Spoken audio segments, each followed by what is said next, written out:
अभी हम पहुंचे हैं नाथपुर पंचायत के रंगड़ा गांव में। यहाँ एक समृद्ध किसान हैं, उनका जो है सो काफ़ी खेती का बारे में काफ़ी अनुभव है और मकई की बहुत बड़े पैमाने पर ये खेती करते हैं और राजमा गोभी वगैरह सब भी जो है सो ये लगाते हैं। ये बहुत अच्छे किसान हैं। आइए हम इनसे आपको मिलवाते हैं। क्या नाम हो आपका? रामजी मंडल। घर आपका? नाथपुर पंचायत में पड़ता है। कितना आप कौन चीज का खेती करते हैं? मकई 16 बीघा लगाए हैं। 16 बीघा? 16 बीघा। अच्छा। 1.5 बीघा राजमा लगाए हैं, गोभी 1 बीघा लगाए हैं, यही सब फसल लगाते हैं। मकई आपका खेत जो है इसमें कौन कौन वैरायटी का मकई आप लगाते हैं? इसमें वैरायटी यही है।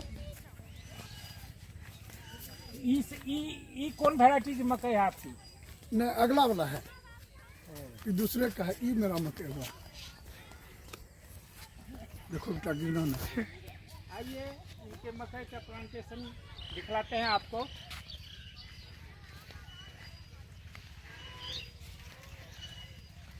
ये 33-55 मकई है। ये वाला 33-55 मकई है। मेरा मकई है। तो ये लगाए हैं? ये 1 एकड़ में है। 1 एकड़ में। तो इसमें जो है तो क्या लागत लगती है आपकी 1 एकड़ में? इसमें लागत सब मिला जुला कर 30,000 के लगभग में लगता है। और इससे उपज कितना आप प्राप्त करते हैं? 80,000 75,000 होता है। इसमें कौन कौन सा केमिकल या खाद वगैरह सब आप यूज करते हैं? जो है पहले जोताई के समय में जिंक दे दिए 5 किलो का बीघा। इसके बाद जो इसमें गोबर डाल दिए 2-4 टेलर। और इसके बाद जो है इसमें 1 बोरा DAP, 25 किलो यूरिया और 25 किलो पोटास दे दिए। इसके बाद इसको हम बॉक कर दिए। ये सब मकई आप कितना दिन से खेती कर रहे हैं? खेती तो हम जब से होश पाले हैं तभी से। इलाका में मकई कोई नहीं लगाता था, तभी से हम खेती कर रहे हैं इस गांव में। तो टोटल आपको 11 बीघा में लगभग कितना कुंटल मकई? 16 बीघा में। 16 बीघा में? हाँ, 16 बीघा में मैंने जो है जोड़ लीजिए ना, जैसे कि 5.5 मन 6 मन का कट्ठा होता है। 5.5 मन 6 मन के कट्ठा होता है। तो इसमें से मतलब सरकार की तरफ से भी आपको कोई मदद मिलती कोई है? सुविधा सरकार की तरफ से हमको नहीं मिलता है। तो आप ये बगल में राजमा है? राजमा है वो। उसका ये देखिए आपको दिखाते हैं। इन्होंने राजमा की भी खेती की है और काफ़ी बड़े क्षेत्र में जो है इनका खेती का कारोबार होता है। ये यहाँ के एक समृद्ध किसान के में गिने जाते हैं। और आइए इनका कुछ दिखलाते हैं आपको। जो इनके पास जो है सो 2 ट्रैक्टर है। ट्रैक्टर जो है सो इनके दरवाजे पर है, आपको ले चलते हैं इनके ट्रैक्टर के पास। और मवेशियों का भी इनका जो है सो शौक है काफ़ी पालने का।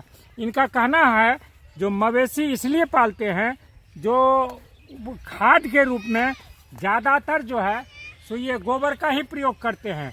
उससे खेत की उर्वरा शक्ति जो है सो बनी रहती है। आइए अब मंडल जी के जो है सो आपको दिखलाते हैं इनका ट्रैक्टर।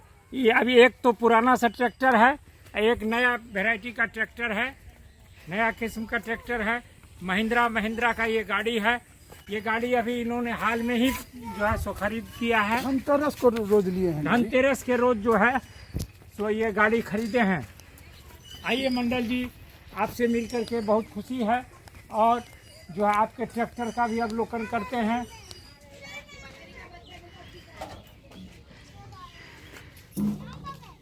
ये ट्रैक्टर जो मैं आपको दिखला रहा हूँ ये श्री रामजी मंडल ने धनतेरस के रोज पर जो खरीद किया है। इसी ट्रैक्टर के द्वारा ये खेती करते हैं। ये बहुत समृद्ध किसान है और उनको खेती का काफ़ी अनुभव है। और आइए और कुछ मैं आपको दिखलाता हूँ। इसका भी उपयोग ये जो है सो खेती में करते हैं। इस ट्रैक्टर के ऊपर जो मवेशियों का चारा जो है सो लादा हुआ है। आइए दिखलाते हैं इनका आपको पशुओं का प्रेम।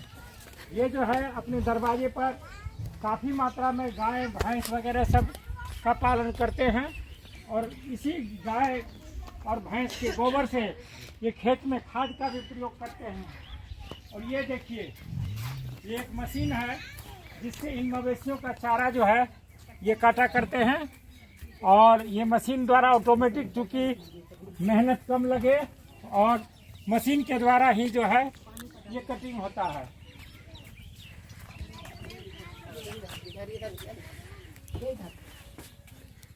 पिछली पानी खेत में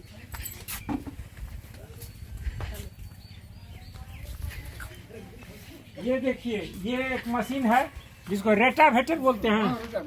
इसका क्या काम होता है? जैसे जुताई करते हैं ना जी। तो जमीन में जो है ढेला लगता है बहुत बड़ा बड़ा, इसको अगर 100 मार कर देते हैं, इससे जो पूरा बुकनी ढोला हो जाता है, उससे फसल बेसी होता है। ओ मतलब जमीन की मिट्टी को भुरभुरा करने के एकदम लिए पूरा एकदम कर देते हैं, करने के लिए इस मशीन का उपयोग आप करते उपयोग हैं। करते हैं। ये मशीन उसी ट्रैक्टर के द्वारा आप उसी चलाते ट्रैक्टर, हैं। हाँ उसी ट्रैक्टर से चलाते हैं। और धान वगैरह की भी खेती करते हैं आप? धान का खेती करते हैं, और गोभी गोभी भी करते हैं। कितना बीघा में धान किए हैं? धान तो 18 बीघा में था, और गोभी? गोभी 1 बीघा में है। आप किसानों को क्या मैसेज देना चाहते हैं जो कि किसान अपनी समृद्धि को और बढ़ा सके, खेती की तरफ उनका ध्यान दे कोई सके? भी किसान है, वो जब तक मवेशी नहीं पोसेगा ना, उर्वरक खाद से सोच लेगा कि हम उपजा लेंगे, कभी नहीं होगा। जब ये मवेशी पोसेगा, वो पोसने के बाद जो है दूध भी का उपलब्ध बेसी होता है, बाल बच्चा भी खाता है, कुछ बेच भी देते हैं, 10 का महीना वो भी आता है। इसके बाद जो है बाल बच्चा को खाने में नहीं दिक्कत होता है। गोबर 18 टेलर हुआ, कभी 5 बीघा में देते हैं, कभी दूसरे साल उस 5 बीघा में देते हैं, कभी उसमें देते हैं, इससे ज़्यादा उपज होता है। और सरकारी खाद कम चलाते हैं। तो गोबर का खाद देने से आपके खेती में मतलब वृद्धि होती है, उपज में। सभी किसान को गोबर के खाद का प्रयोग निश्चित करना चाहिए। एकदम करना चाहिए। मवेशी जब तक किसान नहीं पोसेगा तो किसाने बेकार का आदमी है वो। और इसमें टाइम लिमिट भी है कुछ? हाँ, कोई लिमिट टाइम नहीं है। नहीं, समय पर मतलब कि बुआई हो समय हाँ, पर। समय पर, जैसे कि अक्टूबर से लेकर नवंबर तक जो मकई वगैरह बाग होता है, इसमें बेसी वेट होता है। इसके बाद जनवरी आने के बाद उसका वेट घट जाता है। और 2 महीना के दरमियान में जो बाग होता है वो 5 मन, 4.5 मन, 6 मन का कट्ठा तक होता है। जनवरी में आकर वही 2.5 मन, 3 मन, 2 मन, 1.5 मन, जो जो आगे बढ़ते जाएगा उसका उपज घटते जाएगा। किसान को अधिक से अधिक उपज ले सके, इस बारे में कुछ संदेश देना चाहेंगे आप? वो तो कहा है ना, वही तो हम बोले कि मवेशी जब तक नहीं पोसेगा, उसमें गोबर नहीं डालेगा ढंग से, और समय पर उसको सब चीज जुताई पटवन वगैरह नहीं करेगा, तो फसल कैसे अच्छा होगा। ये मशीन देख रहे हैं, ये मशीन किस काम में आती है? इस काम में आती है इसलिए, जैसे गोभी लगाते हैं, मकई लगाते हैं, इसमें ननो ऐसा पिल्लू होता है, उसको मारने के लिए हम लोग जो है जहर चलाते हैं, उसमें स्प्रे मारते हैं, तो सारा गाछ स्वच्छ हो जाता है। नहीं तो भुट्टा तक जो है ना कीड़ी फड़कर भुट्टा को बर्बाद कर लेता है। तो ऐसा आपको कभी महसूस हुआ है जो मकई वगैरह लगाने में कीड़ा परेशान करता हो, या मतलब कि कुछ बीमारी लगती हो? ना, तो वही कीड़े को मारने के लिए जो है ना बराबर कीड़ा हो ही जाता है, और उसको अच्छा बनाने के लिए विटामिन से स्प्रे करने के बाद मकई का पत्ता फैलता है, उसका ग्रोथ अच्छा बनता है। इसीलिए हम लोग मशीन रखते हैं, वो दवाई को चलाते हैं। हम आपको मिलवाते हैं श्री राम जी मंडल समृद्ध किसान के 95 वर्षीय माता जी से। माता जी, आपका क्या नाम है? कुसमी। आप इस उम्र 95 वर्ष की उम्र में भी देखते हैं जो खेती बाड़ी का पूरा भार उठाए हुए हैं, सारा देख रेख आप कर लेते हैं, इस उम्र में भी पूरा कर लेते हैं क्या मंडल जी? हाँ, खेती में इनका क्या सहयोग रहता है? खेती में माँ जो है जन चला लेती है, खेत में जाती है, कटवा उटवा कर ले आती है। तो इतना इस उम्र में भी जो है माता जी आपको सलाह इतना देते रहती सहयोग है। कर रही है। इस युग में एक आश्चर्य की बात है। और धान जो आप लोग धान से जो चावल तैयार करते हैं, उसका क्या प्रोसेस है आप लोग के यहाँ? हम लोग राजेंद्र मंसूरी धान लगा देते हैं, ठीक। और उसको जो है अलगे तैयार करते हैं, और उससे में से चावल निकाल कर सब दिन हम लोग वही चावल। तो उस चूल्हा पर आप लोग उसना करते हैं कि जरा आपको दिखाता हूँ, जो ये पारंपरिक ढंग से पुराने रीति रिवाज के अनुसार ही अपने धान से चावल तैयार करते हैं।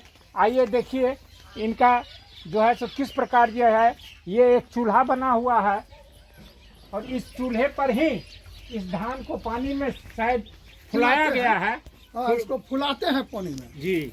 फुला कर, अब इसको जो है ना अभी इसको उसना शुरू करेंगे। जब मुंह फट जाएगा ना, जी। इसके बाद उझल देंगे बारी बारी से जो है, तो 5 बोरी को डेली हम तैयार करते हैं। और खुद अपना चावल अपने तैयार अपने तैयार कर लेते हैं खाने के लिए। तो बदलाव पर आपने देखी एक किसान की कहानी, उनके माताजी की कहानी, और खेत खलिहान में कैसे अभिमान की खेती की जा रही है। ये कहानी बहुत ही सुंदर। विनोद मिश्रा की स्पेशल रिपोर्ट है विनोद मिश्रा सुपौल से ऐसी ही कई सारी रिपोर्ट लेकर हमारे साथ आते हैं। सुपौल से विनोद मिश्रा की इस रिपोर्ट के साथ आप सभी को नव वर्ष मुबारक हो। देखते रहिए बदलाव टीवी, बने रहिए हमारे साथ। चलिए हम वहाँ अपना घर पर जाएंगे।